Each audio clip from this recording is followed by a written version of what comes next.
Greetings all. This is Malik Asad Jafar, and today it is 19 degrees outside and it feels like zero.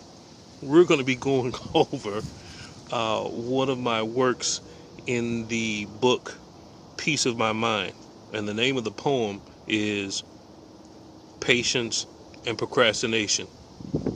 Let's get into it. I'm the best, so do not test the top of my profession, the master of my chosen field. Of that there is no question. Serious. All right. Well, again, the title of this poem is called Patience and Procrastination. All right.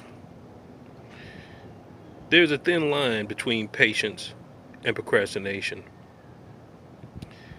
having you to wait in life on the dream that you're chasing. They say that patience is a virtue. In my time that I find that patience can also hurt you. Don't rush, take your time. Relax, don't quit. See, don't quit. Be patient, but you don't know what kind of time you're working with. Patience can make you or break you. Be careful though, it's tricky. It can fake you and take you down paths in life. Be as hungry as you want, you still won't get a slice of that pie. Don't ask why. You were just being patient, weren't you? Don't misunderstand what I'm saying. Life is short, and life is life, not a race. Take it slow and enjoy the ride. Thinking you're being patient and staying focused. Are you playing and wasting time?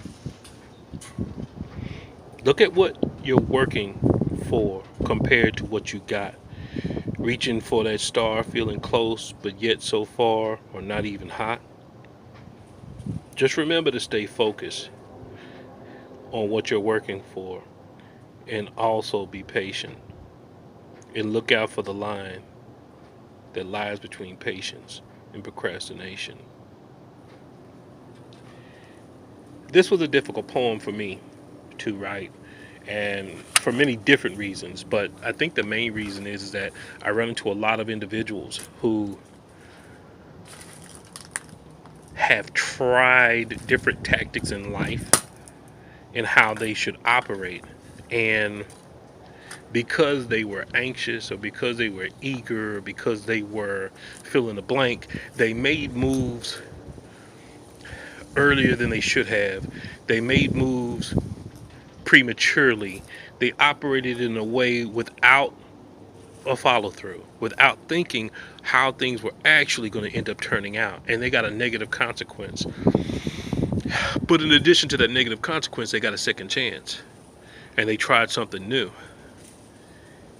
But because of the habit of behaving in a way that they're behaving, this anxiety, this anxiously provoked approach. Uh, excuse me, it's so cold. I can't get my thoughts right.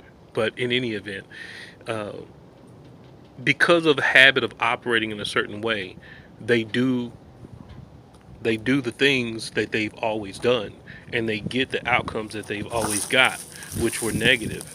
And so people coach them or explain to them to be patient about what you're trying to do and accomplish your goals systematically, pace yourself. And those are great suggestions. But I think you have to notice your audience.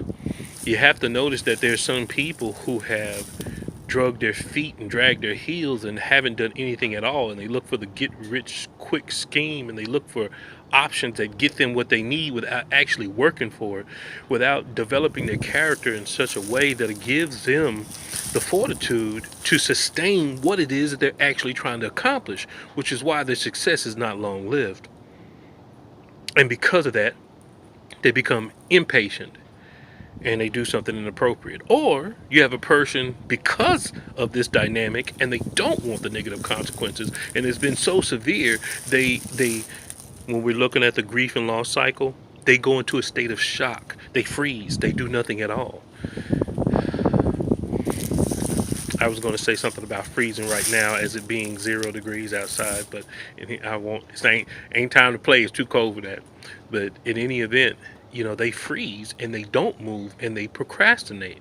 And so when you have a person who's in a position who is a procrastinator and then someone who is impatient and they're learning a new type of patience in their life, put those two people in a room and have them conversate, and it is converse. It is eerie. Okay.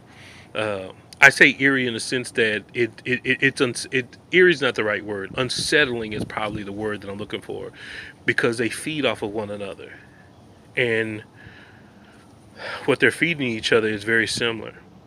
One person is so patient as to not doing anything because they don't want to do anything wrong, and the other one doesn't want to do anything, so they procrastinate, but yet they're saying that they're patient.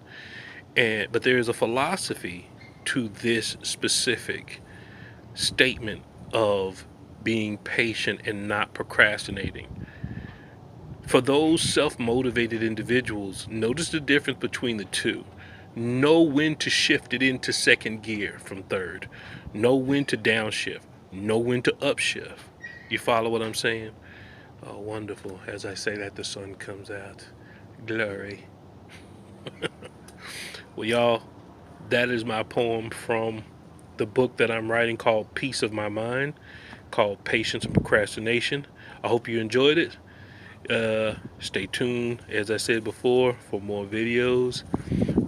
Be blessed, stay safe, and I'll see you next time. Stay warm. Peace. Bang.